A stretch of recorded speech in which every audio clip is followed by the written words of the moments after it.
አስተጋባተን ቅድስት ቤተ ክርስቲያን ብፁዕ አባታችን አቡነ ሰላማ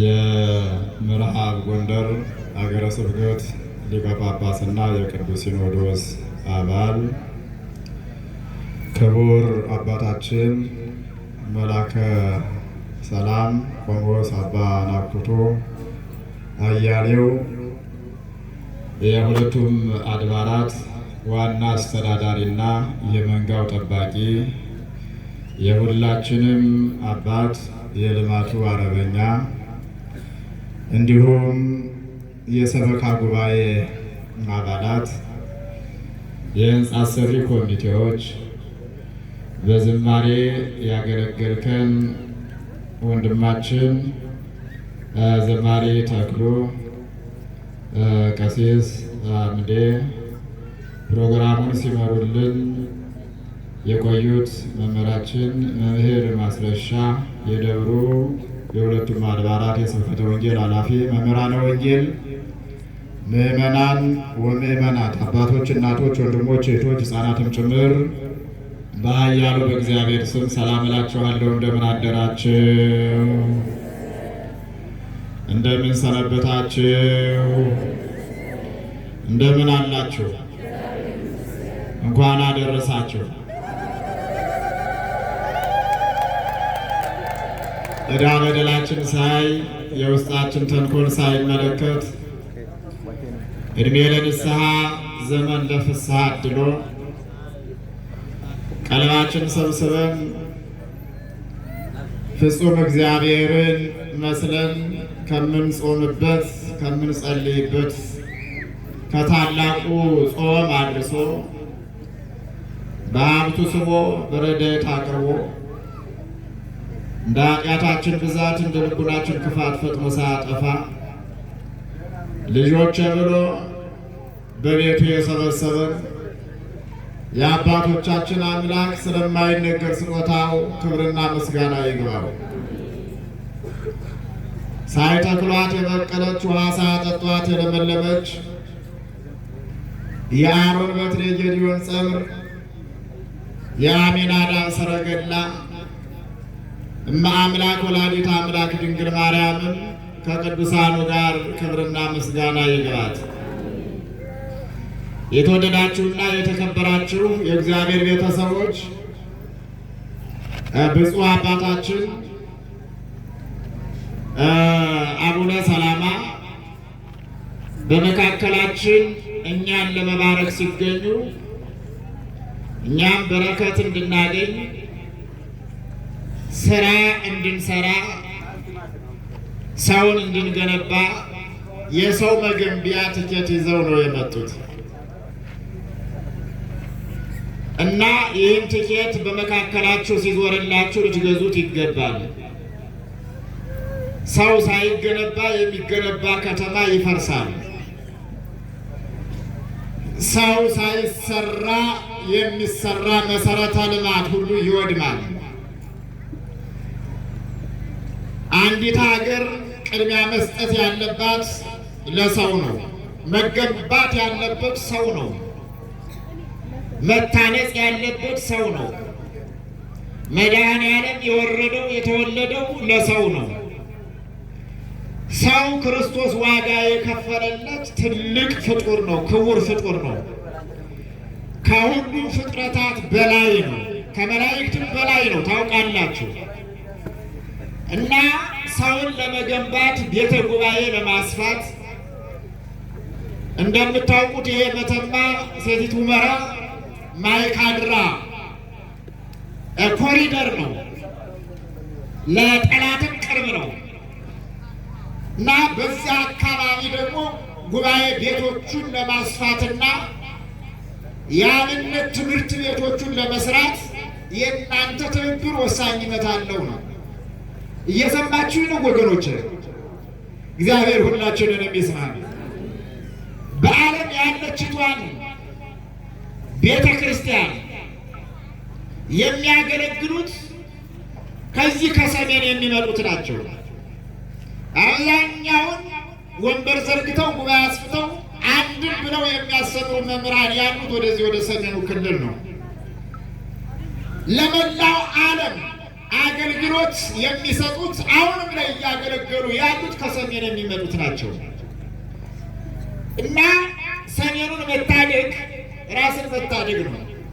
ሰሜኑን መታደግ ሃይማኖትን መታደግ ነው፣ ሌላ አይደለም። እውነቱን እናንተው ራሳችሁ ስለምታውቁት መንገርም ማብራራትም አስፈላጊ አይደለም። እኔ የሚዞረውን ትኬት ቤተ ጉባኤ መስሪያ ስለሆነ እንድትገዙት ነው። በዚሁ አጋጣሚ አባታችን መላከ ሰላም አባ ናኩቶን ሳላመሰግን አላልፍም። ለዚህ ተባባሪ ሆነው ቅድም ጀምሮ ከቤተ መቅደስ ጀምሮ እያስተባበሩ ካህናቱን እንዲገዙ ሲያደርጉ የቆዩ አባት ናቸው።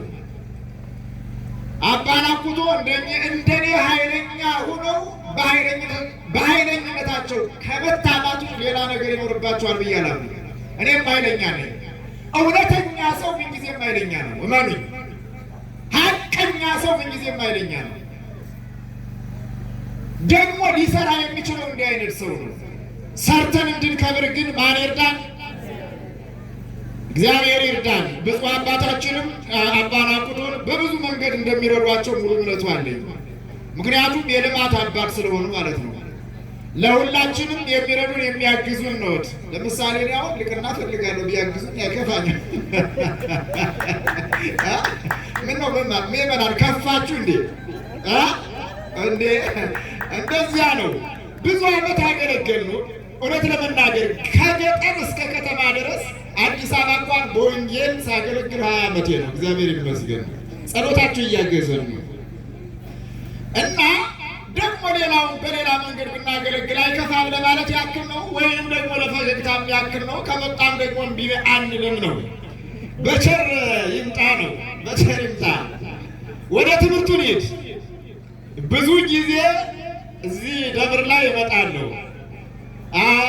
መምህራነ ወንጌሉ ካህናቱ እንደገና አባታችን መላከ ሰላም አባ ናኩቶ ቆሞስ አባ ናኩቶ ልዩ ክብር ፍቅር አላቸው። ለዚያ ነው የምጋበዘው። ባልወደድ አልመጣም። ስመጣም ደግሞ ትምህርት አስተምሬ ነው መሄድ የምፈልገው። አደራችሁን እርሾ በአእምሯችሁ እንዲያድር ቃለ እግዚአብሔር በውስጣችሁ እንዲጸነስ እንዲቀመጥ። አእምሯችን የነገር መጫወቻ ሆኗል። ውስጣችን የቂም የበቀል መፈንጫ ሆኗል። አንደበታችን የመጥፎ ነገር መውጫ ሆኗል። ስለዚህ የምንቶ የማንን ቃል እናሳድርበት? ልቦናችንን ተናገሩ። የእግዚአብሔርን ቃል እናሳድርበት። እንደ እርሱ ፈቃድ፣ እንደ እናቱ አማላጅነት፣ እንደ መላእክት ጠባቂነት፣ እንደ ቅዱሳን ጸሎት የምንማማርበት የትምህርታችን ርዕስ የሚሆነው መንፈስ ወደ ገዳም ወሰደው የሚለው ነው። እስቲ ቃሉን በሉት ምዕመናን። መንፈስ በሉ እስኪ። ወደ ገዳም ወሰደው። እስኪ ጮክ ብላችሁ በሉት እናንተ። አሁንም ሰንሱት። በዓለም ላይ ሁለት መንፈስ አለ። አንደኛው እርኩስ መንፈስ ነው። ዓለምን እንዳሳነቁ ነው የሚቆላው። ሰዎችን ያለ ጊዜያቸው እንዲሞቱ የሚያደርገው፣ የሚያናጨው፣ የሚያጋጨው፣ የሚያበጣብጠው፣ ትዳር እንዲፈርስ የሚያደርገው፣ ባልና ሚስት እንዳይጣጣሙ የሚያደርገው፣ መነኮሳት ከገዳም ወጥተው በዓለም ላይ እንዲኖሩ የሚያደርገው፣ እንደገና ብዙ መከራ የሚያመጣው አሁን ላይ ፍለጠው፣ ቁረጠው፣ ግደለው እያሰኘ ባለስልጣናቱን በዓለም ላይ ውርጅብኝ እንዲወርድ የሚያደርገው እሱ እርኩስ መንፈስ ነው። እንደገና የእርኩስ መንፈሱ ተቃራኒ ደግሞ ቅዱስ መንፈስ ነው። ምስጢር ገላጩ፣ ጥበብ አምጩ፣ ከምንም በላይ እግራችን ለምጽዋት እጃችን ለምጽዋት እንዲዘረጋ አንደበታችን ለጸሎት እንዲከፈት ጠባ ለኪዳን መሸለ ቅዳሴ እንድንል በፍቅር በሰላም በአንድነት በስምምነት እንድንኖር በሃይማኖት ጸንተን በምግባር ቀንተን እንድንገኝ የሚያደርገው ደግሞ እርሱ ቅዱስ መንፈስ ነው። መንፈስ ወደ የት ወሰደው አልኳችሁ? ተናገሩ። ቀልባችሁን ሰብስቡ አደራችሁን። አይምሯችሁ ሲሰረቅ እያየዋችሁ ስለሆነ ማለት ነው። መንፈስ ወደ ምድረ በዳ ወሰደው። የማቴዎስ ወንጌል ምዕራፍ 4 ከቁጥር 1 ጀምረን ስናነብ የምናገኘው ኃይለ ቃል ነው። በቃሉ ላይ 3 ነገር አለ። ከዳኛችሁት፣ ካያችሁት፣ ልብ ካላችሁት፣ ካስተዋላችሁት፣ አንደኛ ወሳጅ አለ፣ ሁለተኛ ተወሳጅ አለ፣ ሶስተኛ የሚወሰድበት ቦታ አለ። ወሳጁ መንፈስ ነው፣ ቅዱስ መንፈስ ነው። ተወሳጁ ክርስቶስ ነው። የሚወሰድበት ቦታ ደግሞ ምድረ በዳ ነው፣ ሰው የሌለበት ወይንም ገዳም ነው እና እንዲህ ብሎ ነው የሚጀምረው። የማቴዎስ ወንጌል ምዕራፍ 4 ከቁጥር 1 ጀምረን ስናነብ ከዚያ ወዲያ ጌታ ኢየሱስን ከዚያ በኋላ አምላካችን መድኃኒታችን ኢየሱስ ክርስቶስን ከዲያብሎስ ይፈተን ዘንድ መንፈስ ወደ ምድረ በዳ ወሰደው ይላል። አንደኛ መስመር ላይ ለዚህ ነው ምእመናን መጽሐፍ ቅዱስ ጥቅል መጽሐፍ ነው። መጽሐፍ ቅዱስ የምስጢር መጽሐፍ ነው። ዓለምን ያጥለቀለቁት ዓለማውያን መጻሕፍት የወጡት ከመጽሐፍ ቅዱስ ነው፣ ከሌላ አይደለም። መጽሐፍ ቅዱስ የሁሉ አስገኝ ነው። መጽሐፍ ቅዱስ እንደነ ብፁዕ አባታችን እነሆ ወንበር ዘርግተው ጉባኤ አስፍተው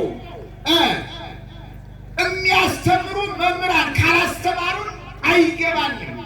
ጥቅል መጽሐፍ ስለሆነ ማለት ነው። መጽሐፍ ቅዱሱን መክፈቻ ቁልፍ ያስፈልገዋል።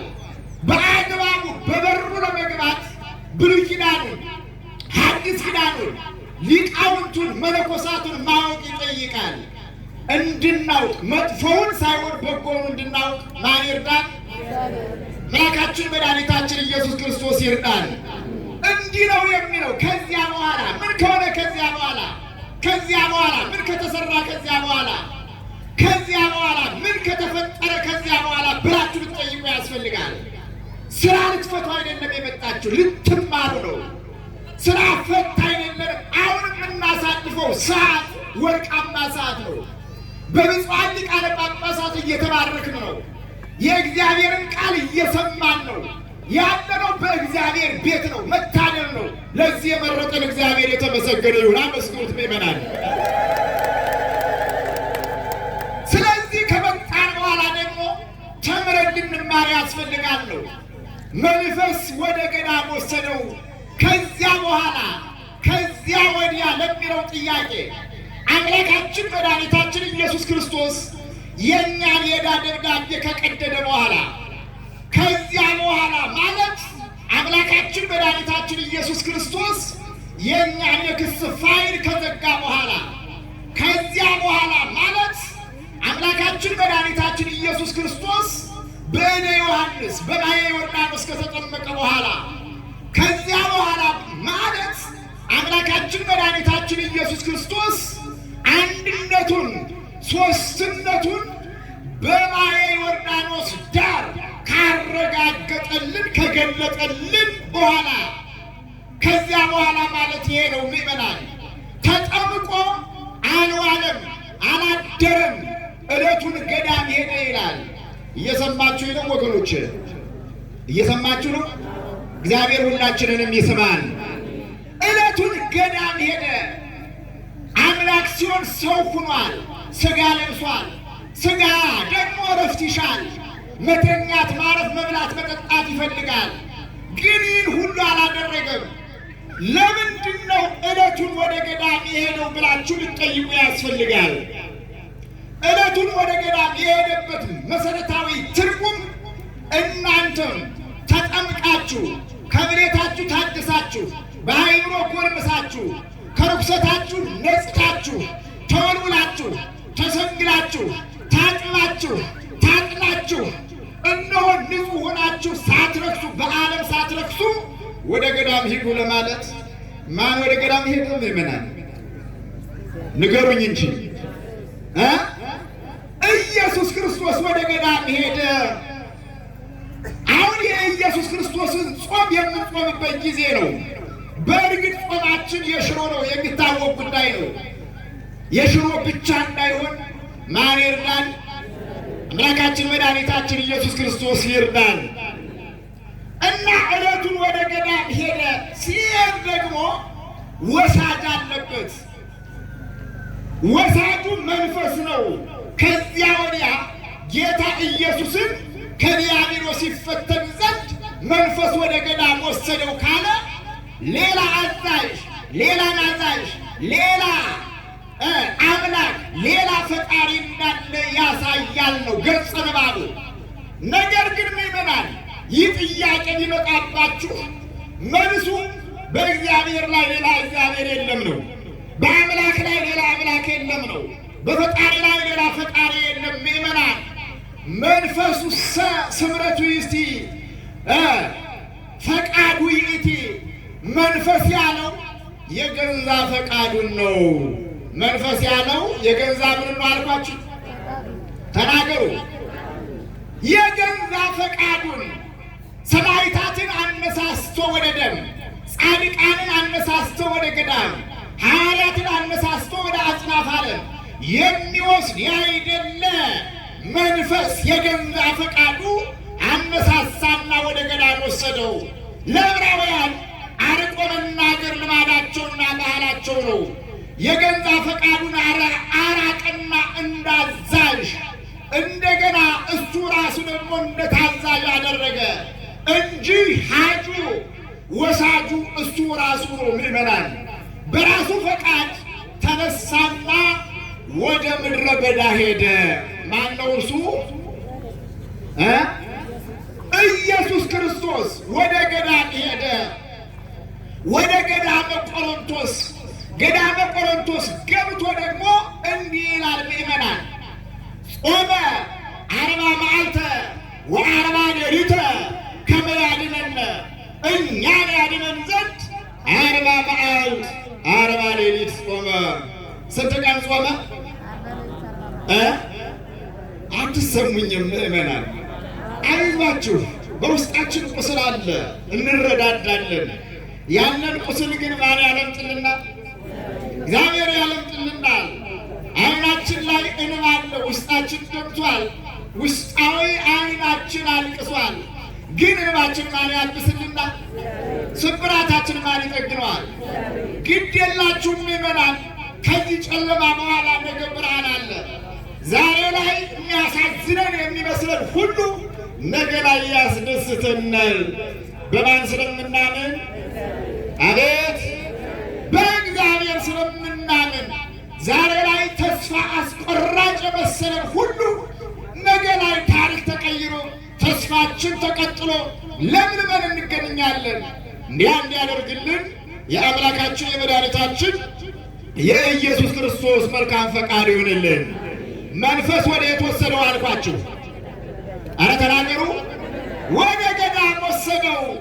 በገዳም ውስጥ ደግሞ 40 መዓልት 40 ሌሊት ጾመ። ስንት ቀን ጾመ? 40 ቀን ጾመ። ልብ በሉ ምእመናን፣ ጥያቄ ልታቀርቡ ያስፈልጋል። የጾመው 40 ቀን ነው። ሲጾም ደግሞ ከዘረጋ ሰዓት ከቆመ ሳያርፍ ነው። ሲጾም ደግሞ ከቆመ ሳይቀመጥ ነው።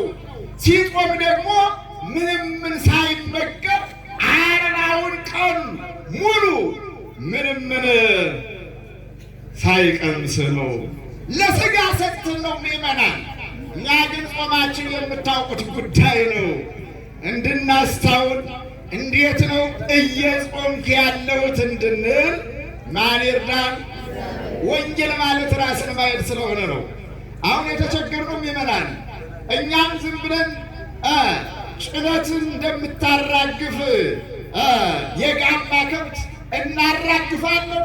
እናንተም ደግሞ እንዴት እንደተረዳችሁት ሳንረዳ እንቀራለን። ወንጌል ምእመናን በሰው ልቡና ውስጥ ያለውን ቋጠሮ እንዲፈታ የሚያደርግ ነው። ስለዚህ ቋጠሯችሁን የምንፈታ እንዲያደርገን የአምላካችን የመድኃኒታችን የኢየሱስ ክርስቶስ መልካም ፈቃድ ይሆንልን። ለምንድን ነው በ40 የተወሰነው? ከፍ ብሎ 42 43 አላደረገውም። ዝቅ ብሎ ደግሞ 35 36 37 አላደረገውም። ኢየሱስ ክርስቶስ የጾመው ጾም ስንት ቀን ነው አልኳችሁ? አቤት 40 ቀን ነው። ምዕመናን ለምንድን ነው በ40 የተወሰነው የሚል ጥያቄ ሲነሳ አዳም ከፈጣሪው ጋር ተጣልቶ ሕግ ጥሶ ትእዛዝ አፍርሶ ገነት ገብቶ ተባሮ ሁሉን አግኝቶ ሁሉን አጥቶ ተጠቅሞ ተጎድቶ የጸጋ ልብሱን ተገፎ የማይሆነውን እሆናለሁ ሲል የሆነውን አጥቶ ከገነት ተባሮ ሲኖር፣ ነገር ግን ተጸጽቶ የሰራው ስራ ያሴረው ሴራ የፈጸመው ድርጊት አሳዝኖት 40 ቀን ጾሞ ስንት ቀን ጾሞ? ማን አልኳችሁ? አዳም 40 ቀን ጾሞ ከፈጣሪው ጋር ታርቋል። እናንተም 40 ብትጾሙ ከፈጣሪያችሁ ጋር ትታረቃላችሁ ለማለት አምላካችን መድኃኒታችን ኢየሱስ ክርስቶስ 40 ቀን ጾመ ነው። እንደገና ለምን በ40 ተወሰነ የሚል ጥያቄ ሲነሳ ሙሴ 40 መዓልት 40 ሌሊት ጾሞ ሕግ የተጻፉበትን ጽላት ተሰጥቷል። እናንተም 40 መዓልት 40 ሌሊት ብትጾሙ እነሆ ሕግ ይሰራላችኋል፣ ስጦታ ይሰጣችኋል ማለት 40 መዓልት 40 ሌሊት ጾሟል። በሦስተኛ ደረጃ ለምን በ40 ተወሰነ የሚል ጥያቄ ሲነሳ ሙሴ 40 መዓልት 40 ሌሊት ጾሞ እስራኤላውያንን ከባርነት ሀገር ወደ ምድረ ርስት እንዲሻገሩ መና አውርዶ ደመና ጋርዶ ጠላት አስጥሞ ባህር ከፍሎ ወደ ምድረ ርስት እንዲገቡ አድርጓቸዋል። ግብፅ የሲኦል ምሳሌ፣ ምድረ ርስት የገነት ምሳሌ፣ እንደገና ሙሴ የጌታ ምሳሌ ብለው መተርጉማን አስቀምጠውታል። እናንተም 40 ብትጾሙ ገነት መንግሥተ ሰማያት ትገባላችሁ ለማለት አምላካችን መድኃኒታችን ኢየሱስ ክርስቶስ 40 መዓልት 40 ሌሊት ጾሟል ነው። በአራተኛ ደረጃ ለምን በ40 ተወሰነ የሚል ጥያቄ ሲነሳ ሲወሳ ሙሴ 40 መዓልት 40 ሌሊት ጾሞ የእስራኤላውያንን ኃጢአት እንዲፋቅላቸው አድርጓል።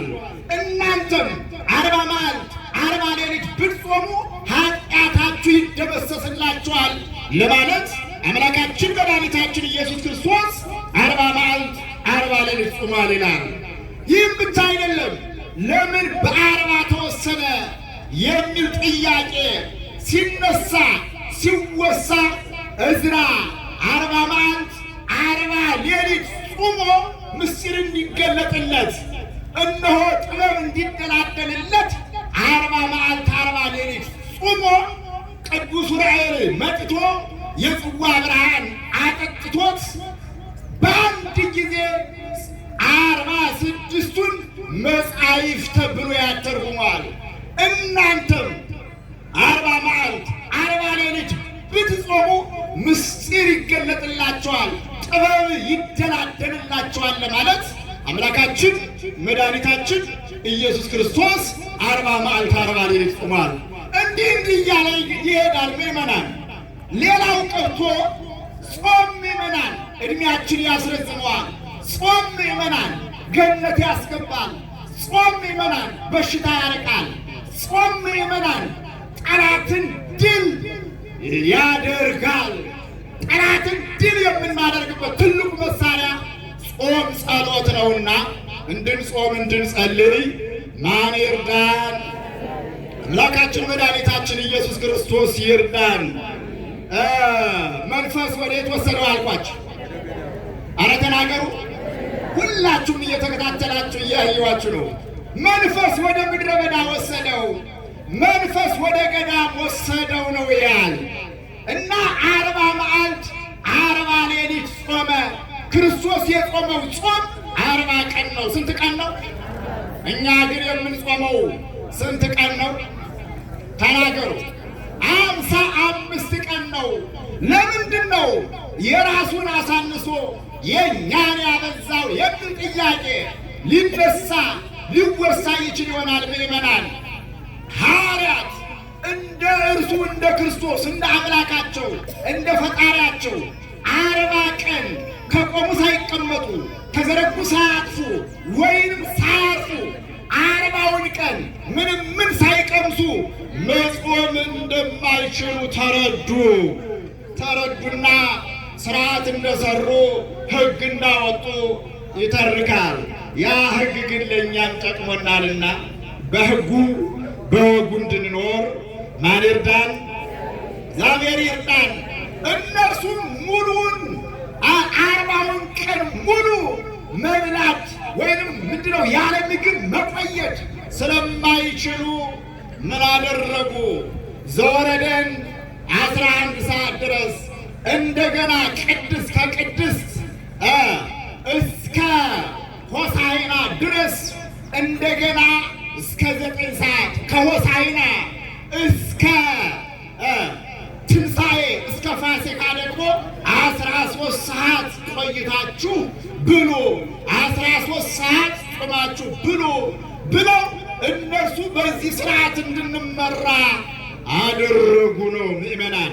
ከዚያ መካከል ደግሞ ከ40ው ቀን ውስጥ የማይጾምበት ከጥላሎት ግን የሚጾምበት የማይጾምበት ከስጋ ከቅቤ ከእንቁላል ከእንስሳት ውጤት ግን የሚጾምበት ከ40ው ቀን ውስጥ 15 ቅዳሜና እሁድ አለ። ስንት ቅዳሜና እሁድ? ከ40 ቀን ላይ ክርስቶስ ከጾመው ከ40 ቀን ላይ 15 ቅዳሜና እሁድ እኛ የማንጾምበት ቀን ሲወጣ ስንት ቀን ይቀራል? ንገሩኝ እስኪ እንረዳዳ። ስንት ቀን ይቀራል? አይደለም ከ40ው ቀን ውስጥ ልብ በሉ፣ ከ40ው ቀን ውስጥ 15 ቅዳሜና እሁድ ሲወጣ ወይንም ሲቀነስ የሚቀረው 25 ነው። ቃለ ሕይወት ያሰማል። ስንት ቀን ነው አልኳት? 25 ቀን ነው። ጎደለባቸው ከጥላሎት የሚጾሙበት ነገር ግን ከማያገድፍ ምግብ ደግሞ የማይጾሙበት ቅዳሜና እሁድ ሲቀነስ 25 መጣባቸው። ምን እናድርጋሉ? ከዚያ መጀመሪያው ላይ ዘወረደ ማለት የወረደ ማለት ነው። የማንን መውረድ ያጠይቃል ሲባል የአምላካችን የመድኃኒታችን የኢየሱስ ክርስቶስን መውረድ ከልልና ወደ ትሕትና መምጣት እኛን ለማዳን ሥጋ መልበሱን የሚገልጥ ነው እና የእርሱን መውረድ ያንን ዘወረደን ከጥንቱ ከጠዋቱ ራሳቸው ሐዋርያት ለስብከተ ወንጌል መፋጠኛ አድርገው ጾመውት ነበረ። ወንጌል ዝም ብሎ አይሰበክም ምእመናን። አስተማሪው እግዚአብሔር ስለሆነ፣ መካሪው እግዚአብሔር ስለሆነ፣ ባራኪው እግዚአብሔር ስለሆነ፣ ገሳጩ እግዚአብሔር ስለሆነ፣ መላሹ እግዚአብሔር ስለሆነ፣ የተሰበረውን ጠጋኝ እግዚአብሔር ስለሆነ አንተ በእኔ ላይ አድረስ ስራ ብለን ጸልየን አውደ ምሕረት ላይ ልንቆም ይገባል። ክርስቶስ ቁሞ ካስተማረበት አውደ ምሕረት ላይ ነው እኛ በድፍረት የምንቆመውና እንደ ኃጢአታችን ብዛት ሳይሆን እንደ ምሕረቱ እንደ ቸርነቱ እንዲያደርግልን የአምላካችን የመድኃኒታችን የኢየሱስ ክርስቶስ መልካም ፈቃድ ይሆንልን እና ያንን ለስብከተ ወንጌል መፋጠኛ የሆነውን ለስብከተ ወንጌል መፋጠኛ እንዲሆናቸው የጾሙትን ጾመ ሕርቃልን ወይንም ዘወረደ የተባለውን አመጡና እዚህ ከአብይ ጾም ጋር እንዲጾም አደረጉ። ለየትኛው ምትክ? ከ40ው ቀን ውስጥ ለወጣው ለ15ቱ ቅዳሜና እሁድ ምትክ እንዲሆን እንደገና ሰሙነ ሕማማትን ከዚያ አመጡና ጨመሩ። ሲጨምሩት ምእመናን ጨምረው እንድንጾም ሲያደርጉት ስንት ቀን መጣ ማለት ነው? ተናገሩ። 55 ቀን መጣ። እየተረዳችሁ ነው። ሁላችሁም ግን እንድትረዱ በእግዚአብሔር ስም አሳስባችኋለሁ። 55 ቀን ምን ሆነ? እየሰማችሁኝ ነው ምዕመናን? እግዚአብሔር ከሁላችን ጋር ይሁን። 55 ቀን መጣ። አሁን ምዕመናን እግዚአብሔር የሚያዳላ አምላክ አይደለም። እግዚአብሔር ለእርሱ አሳንሶ ለእኛ አብዝቶ የሚሰጥ ሁኖ አይደለም። እዚህ ጋር 55 ቀን ወይንም ደግሞ በአብይ ጾም ውስጥ 8 ሳምንታት አሉ። ስንት ሳምንታት አሉ? 8 ሳምንታት አሉ። 8ቱ ሳምንታት ከእህል ከውሃ ተከልክለን የምንውልባቸው ስንጾም የምንውልባቸው ቀኖች ከሰኞ እስከ ዓርብ ብለን ስንቆጥራቸው ስንት ይሆናሉ? 40 ቀን ይሆናሉ። 8ን በ5 ስናባዛው ስንት ይመጣል? ተናገሩ። 40 ይመጣል። ወይንም ደግሞ 5ን በ8 ስናባዛው ስንት ይመጣል? ተናገሩ እንጂ 40 ይመጣል። በፍጹም የሚያዳላ እግዚአብሔር የለም። እምንጾመው ጾም ከእህል ከውሃ ተከልክለን ከእህል ከውሃ ተቆጥበን የምንቆየው ቆይታ 40 ቀን። ስንት ቀን ነው አልኳችሁ? 40 ቀን ነው። 55 ቀን የሚሆነው ቅዳሜና እሁዶቹ ስላሉ ነው የማንጾምባቸው። አያችሁ፣ በዚህ እንድናስበው ማን ይርዳን? አምላካችን መድኃኒታችን ኢየሱስ ክርስቶስ ይርዳን። መንፈስ ወደ የት ወሰደው አልኳችሁ? ማንን አልኳችሁ? ኢየሱስ ክርስቶስ። መንፈስ ያለው የገንዛ ምን ነው አልኳችሁ? የገንዛ ፈቃዱን ነው። እዚያ 40 ቀን ሲያልቅ ኢየሱስ ክርስቶስ ተራበ። አሁንም ይበላል። ክርስቶስ እህል ሲያጣ የሚራብ፣ ውሃ ሲያጣ የሚጠማ፣ ልብስ ሲያጣ የሚታረዝ የሚበረድ ሆኖ አይደለም። ለአቅርቦተ ሰይጣን ነው። ለዲያብሎስ ፍጡር መስሎ ለመታየት ነው። የከሳ የጠወለገ መስሎ ድመትን በወተት ልጅን በቀለበት እንደሚያባብሉ ሁሉ ዲያብሎስን ሳጥናኤልን ወይንም ደግሞ ሰይጣንን ለማባበል ፍጡር መስሎ ለመታየት ተራበ ይላል። ማን ተራበ? በእውነት ክርስቶስ የሚራበው እህል ውሃ ነው? ወገኖች ፍቅርን አስርበነዋል። ወገኖች ሰላምን አስርበነዋል። ወገኖች አንድነትን አስርበነዋል። ወገኖች ስምምነትን አስርበነዋል። ወገኖች ንጽህናን ቅድስናን አስርበነዋል። ወገኖች ልቡናችንን በቂም በበቀል ሞልተነዋል። እንዲህ እንዳንሆን ማን ይርዳን? አምላካችን መድኃኒታችን ኢየሱስ ክርስቶስ ይርዳን። ተራበ። እንደ ተራበ የተራበ መስሎ ስለታየው ብቻ የተራበ መሰለውና ዲያብሎስ ይገርማቸዋል። በቀዳዳ ስልቻ ትኩስ ዳቦ የያዘ መስሎ እንደገና በአንድ እጁ ደግሞ ድንጋይ ይዞ ወደ ክርስቶስ ቀረበና አይ አንተንም እኔንም እርቦናል፣ ድንጋዩን ዳቦ አድርግና አንተም እኔም እንብላለው። እየሰማችሁ ነው ምዕመናን? ክርስቶስን እንዲህ የፈተነው ማን ነው? ሰይጣን። እርሱን እንዲህ ከፈተነውማ እኛን ያክል እንደሚፈትነን መገመት አያዳግትም። በፈተናው እንዳንወድቅ ግን መድኃኔዓለም ክርስቶስ ይርዳል። ከዛ ድንጋዩን ዳቦ ባያደርገው ፍጡር እንደሆነ አውቀዋለሁ። እንደገና ምን ድንጋዩን ዳቦ አድርገህ እንብላ ትለኛለህ? ዳቦ ይዛል፣ ዳቦውን እንብላ ቢለኝ ደግሞ ስስታምና ጽቁለዋለሁ። ድንጋዩን ዳቦ ቢያደርገው ሌላ ጦር ፈልግለታለሁ አለና በአቅሙ አስቦ ወደ ክርስቶስ ቀርቦ ይህን ፈተና ፈተነው። ክርስቶስ ግን ምን አለው? ሰው በእንጀራ ብቻ አይኖርም አለ። ሰው በምን ብቻ አይኖርም ይበላል? ኧረ ተናገሩ። አላ ዘይሃዩ በቃለ እግዚአብሔር። ሰው በእንጀራ ብቻ አይኖርም በእግዚአብሔር ቃል ጭምር እንጂ። የተወደዳችሁና የተከበራችሁ የእግዚአብሔር ቤተሰቦች፣ ሰዎች ራሳቸውን የሚገሉት የእግዚአብሔር ቃል ምግብ ከውስጣቸው ሳይኖር ሲቀር ነው። ሰዎች ራሳቸውን የሚያንጠለጥሉት የእግዚአብሔር ቃል ምግብ ከአይምሯቸው ሲጠፋ ነው።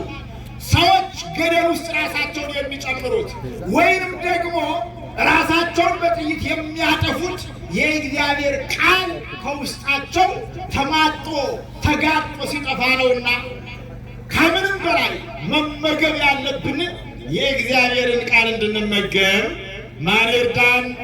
አምላካችን መድኃኒታችን ኢየሱስ ክርስቶስ ይርዳን። ሰይጣን አጉረመረመ። ምን በማለት? በውኑ ባይታውያን እኔን ድል በሚያደርጉበት እኔም ደግሞ በባይታውያን ድል በምደረግበት በገዳም ስለሆነ ነው እንጂ ካህናቱን፣ ዲያቆናቱን፣ ሊቃውንቱን ሁሉ በማተረማመስበት በቤተ መቅደስ ቢሆን ኑሮ ድል ባላደረከኝም ነበር አለና ሰይጣን አጉረምራሚ ነው። ክርስቶስ ደግሞ አቅሙን ይወቀው ብሎ ወደ ቤተ መቅደስ ሄደለት ይላል። ወይንም ደግሞ በቤተ መቅደስ ተገናኙ። ምን አለው ሰይጣን? ወደ ክርስቶስ ቀረበና እዚህ ቤተ መቅደስ አናት ላይ ውጣና መር ብለህ ውረድ፣ ስለ አንተ እንዳትሰነካከል መላእክቱን ይልክልሃል ተብሎ ተጽፏል፣ አንተም ደግሞ አትሰነካከልም አለና በሁለተኛ ደረጃ ፈተነው ይላል። ክርስቶስ ደግሞ ምን አለው? እግዚአብሔርን አትፈታተን ተብሎ ተጽፎብሃል። ማንን አትፈታተን? አቤት እግዚአብሔርን አትፈታተን ተብሎ ተጽፎብሃል። ምዕመናን ራሳችንን ወደ እሳት ውስጥ እየጨመር እግዚአብሔር ከእሳት ያወጣኛል፣ እግዚአብሔርን መፈታተን ነው። ራሳችንን ወደ ገደል ውስጥ እያስገባን እግዚአብሔር ከገደል ያወጣኛል፣ እግዚአብሔርን መፈታተን ነው። ራሳችን ወደ አደጋ ውስጥ እየጨመር በኃጢአት በጣዖት እየኖር ምዕመናን ከኃጢአት ከጣዖት ያወጣኛል፣ እግዚአብሔርን መፈታተን ነው። እግዚአብሔርን የምንፈታተንበትን ኃጢአት እንዳንሰራ ግን ራሱ ባለቤቱ እግዚአብሔር ይርዳል። እየሰማችሁ ነው ወገኖች? እግዚአብሔር ሁላችንን የሚሰማን። ከዚያ አጉረመረመ።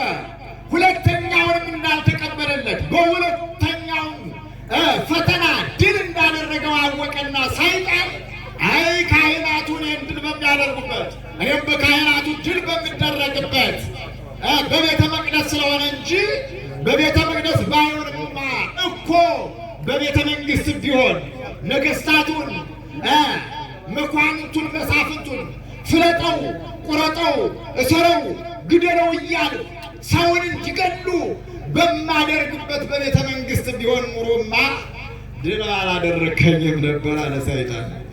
ከዚያ ክርስቶስ ደግሞ ወደ ቤተ መንግስት ሄደ። ወደ የት ሄደ አልኳቸው? ወደ ቤተ መንግስት ሄደ።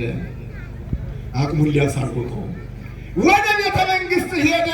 ሰይጣንም ወደ ቤተ መንግስት ሄደ። በነገራችን ላይ እንደርሱ አባባል የእርሱ አባባል እውነት ነው ተብሎ ባይያዝም በገዳም ውስጥም የሚያደርገው ስራ የሚያሴረው ሴራ እንዳለ ያሳያል። በቤተ መቅደስም ውስጥ የሚፈጽመው ድርጊት የሚያደርገው ነገር እንዳለ ያሳያል። እንደገና በቤተ መንግስቱ ውስጥ የሚሰራው ስራ የሚያተረማምሰው ነገር እንዳለ ያሳያል። በቤተ መንግስት ቢሆን ኑሮ እንዲህ ድል ባልተደረግኩ ነበር አለ። ክርስቶስ ወደ ቤተ መንግስት ሄደ። ከዚያ የዓለምን ክብራቸውን አሳየው ይላል። ይህን ድንጋዩን ዳቦ፣ ጠጠሩን ወርቅ፣ እንደገና ተራራውን ሸንተረሩን የጋማ ከብት የቀንድ ከብት አስመሰለና ምን ቢለው ጥሩ ነው? ክርስቶስን ዝቅ ብለህ ብትሰግድልኝ ይህን ሁሉ እሰጥሃለሁ አለው። የድፍረቱ ድፍረት እኮ ነው ምዕመናን፣ ልብ በሉ። ዝቅ ብለህ ብትሰግድልኝ ይህን ሁሉ የዓለምን ክብራቸውን አሳይሃለሁ። ለእርሱ መስሎ ስለታየው ብቻ ለክርስቶስም መስሎ የሚታየው ነው። መስሎት ነው ምዕመናን፣ መስሎ የሚታየው ሳይሆን ክርስቶስ ፈጣሪያቸው ነውና ሁሉንም የሚያውቃቸው በጥንተ ተፈጥሯቸው ነው። እየተረዳችሁ ነው ምዕመናን? ሁላችንንም እግዚአብሔር ይባርከን። ሁላችሁም በአግባቡ እየተከታተላችሁ ስለሆነ ሳላመሰግናችሁ አላልፍም። ሁላችሁ አእምሮ ውስጥ እያየዋችሁ ነው። የእግዚአብሔርን ቃል እየሰማችሁ ነው። ከመጣችሁ በኋላ ደግሞ እንዲህ መስማት ነው ያለባችሁና እንዲህ እንድንሰማ ማን ይርዳን? አምላካችን መድኃኒታችን ኢየሱስ ክርስቶስ ይርዳን። ዝቅ ብለህ ብትሰግድልኝ ይህን ሁሉ አስረክብሃለሁ ሲለው ኢየሱስ ክርስቶስ እንዲህ አለው፣ አንተ ሰይጣን ከኋላዬ ወግድ አለው። አንተ ሰይጣን ከኋላዬ ምን በል አለው? አቤት ወግድ ሲለው እንደ ትቢያ በኖ እንደ ጢስ ተኖ ጠፋለት ይላል። ክብርና ምስጋና ለመድኃኔዓለም ይሁን። ከሰው ልቡና ከገዳም አውጥቶ አባረረው ነው ምዕመናን። ቋንቋው እንዲያለውና የጾም ውጤቱ የጾም ፍጻሜው ማንን ድል ለማድረግ ነው? አረ ተናገሩ። ሩቅ ውዱቅ መሰጻረር መሰቃረን ባላን ጋራ የሆነውን ዲያብሎስን ድል ለማድረግ ነውና ለዚህ ዓላማ እንድንጾም ግን መድኃኔዓለም ክርስቶስ ይርዳን። መንፈስ ወደ የት ወሰደው አልኳቸው? አቤት ወደ ሕይወታችንን ቀይረው፣ ከሕይወታችን ጋር እናስማማው፣ ከሕይወታችን ጋር እናዋህደው፣ ከሕይወታችን ጋር እናዛምደው፣ እናጋምደው። የእኛ እግሮች ወደ የት ነው የሚሄዱት ነው? ምዕመናን የእኛ እጅ ምን ነው የሚሰራው? የእኛ ልቡና ምን ነው የሚያስበው? የእኛ ኩላሊት ምን ነው የሚያጨሰው? የእኛ አእምሮ ምን ነው የሚያመላልሰው? መንፈስ ወደ ገዳም ወሰደው ሲባል እኛ ምዕመናን ለጊዜው ወደ ገዳም ወደ ቤተ እግዚአብሔር የምንመጣ ነው። ፍጻሜው በፍቅር በሰላም በአንድነት በስምምነት እንድንኖር የሚያደርግ ነው። ጠባለ ኪዳን መሸለ ቅዳሴ እንድንል የሚያደርግ ነውና ቆርሰን እንድናቆርስ ቀደን እንድናለብስ የሚያደርግ ነውና እንዲህ እንድናደርግ ማን ይርዳን? እግዚአብሔር ይርዳን። ፍቅርን፣ ሰላምን፣ ቅንነትን፣ የዋህነትን፣ ገርነትን፣ ንጽህናን፣ ቅድስናን ተላብሰን ምንጾም እምንጸልይ ከሆነ ቂምን በቀልን አስወግደን እምንጾም እምንጸልይ ከሆነ ማንን ድል እናደርጋለን? አቤት እግዚአብሔርን ድል እናደርጋለንና እንዲሆነን እንድንጾም እግዚአብሔር ይርዳን። በእውነት ብፁዕ አባታችን አቡነ ሰላማ ትልቅ ይቅርታ እጠይቃለሁ። ለመባረክ ለማሳረፍ ለመታዘዝ ፈልጌ ነው እንጂ አምልተው አስፍተው አጉልተው ከአባታዊ ምክር ጋር እርሳቸው ቢያስተምሩ ትልቅ ነገር ነበር። ሆኖም ግን ይባርኩናል። በረከታቸው ይደርብን። ያስተማረን የመከረን የባረከን የቀደሰን የቅዱሳን አምላክ ልዑል እግዚአብሔር የተመሰገነ ይሁን። መንፈስ ወደ ገዳም ወሰደው። ምእመናን ወደ ቤተ እግዚአብሔር እንድንመጣ የሚያደርግ ነው። ይቆየን።